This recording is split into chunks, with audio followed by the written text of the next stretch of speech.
You thought leaving was the finish line. Once the door was shut and the papers were signed, once you walked out, you checked your last box and it was over.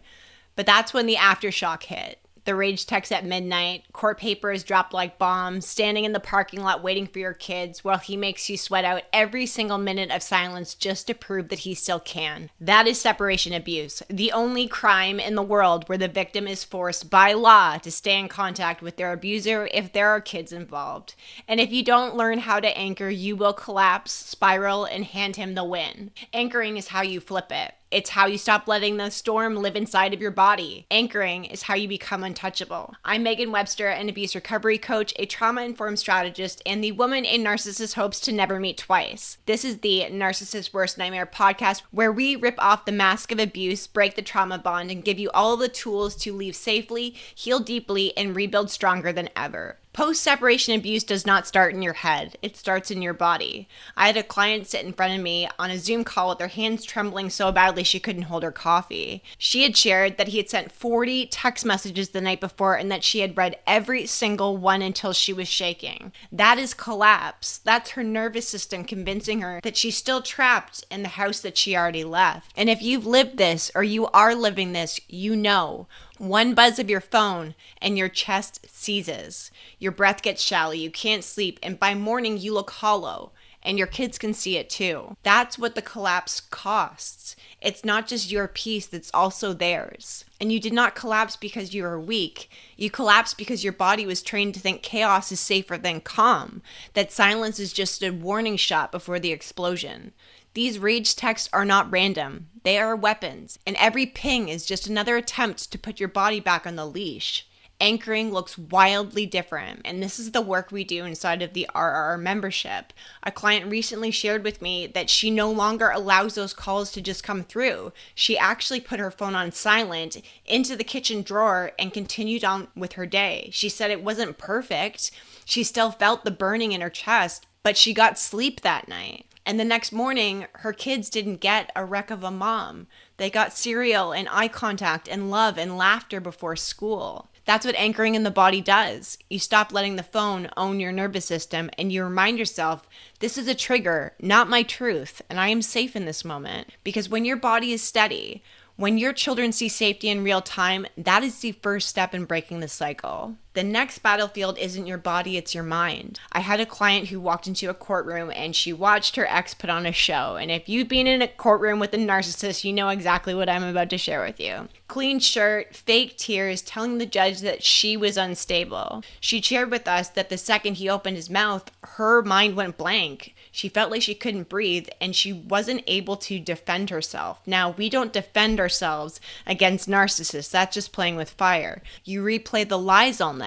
You write defenses you'll never send. You almost start believing the poison because it lives in your head so long after it's gone. And that's the point.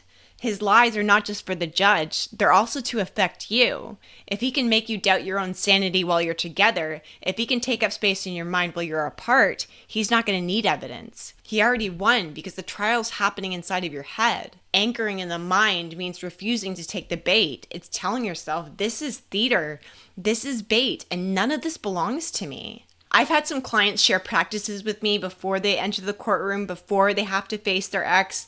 They have things on sticky notes that say, I don't defend lies, his words are not my truth. The next time the same client went into court and she felt her stomach start to churn, she spoke calmly. She did not stumble. She didn't cry in the hallway. She walked out steady. And when she got home, her kids didn't have a mom that was shattered by lies.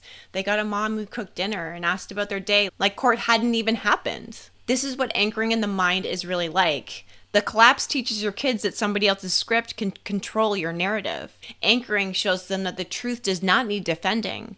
It is lived out loud in how you carry yourself. I think the hardest part about post-separation abuse, it doesn't just hit you. It hits your kids through you.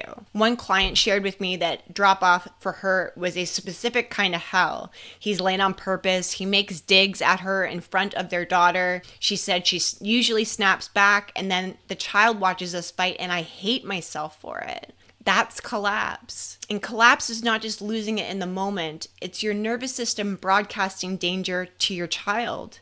Kids don't just hear your words, but they feel your body. They register shaky breath, voice raised, fists clenched at a steering wheel. Their little bodies get this code. This is what love feels like. This is what home feels like. Unstable, uncertain, unpredictable, maybe even unsafe. And that's probably the part that's going to gut you the most. You left to protect them, and yet here you are, still living with the same storm through you. Anchoring is where everything gets to shift. You decide, the storm stops in my body before it reaches theirs. It looks like feeling the rage rise, the panic surge, and instead of unleashing it or swallowing it, you ground it, feet in the pavement, hand on your chest, breathing slower than the words he's throwing at you. You crouch down, you hug your child, you say, I love you, I'll see you Sunday. The body speaks calm when your heart is pounding, because kids don't feel safe just because you tell them they are. They feel safe when your nervous system says, I'm steady, you're okay. Nothing he can do can shake me out of my anchor. And that's when children learn what safety actually feels like in their own bodies. Here's a savage truth. The collapse passes down chaos as an inheritance. Every time you spiral in front of them, their nervous system learns that love equals instability. And anchoring is going to break that inheritance. It's the pattern interrupt. It's showing them in real time that love can mean steady, calm, safe, even if there is a storm. When you anchor, you don't just protect your peace. You are rewiring your children's definition of love. Let that sink in for a second. You're giving their nervous system a blueprint to say, love that I know is steady and safe, right? Post-separation abuse is real. It's rage text, it's courtroom traps, it's drop-off games just to rattle you. And yeah, it's the only system in the world where the law itself forces you to stay tethered and in contact with the person that tried to destroy you. But the collapse is what's going to feed it.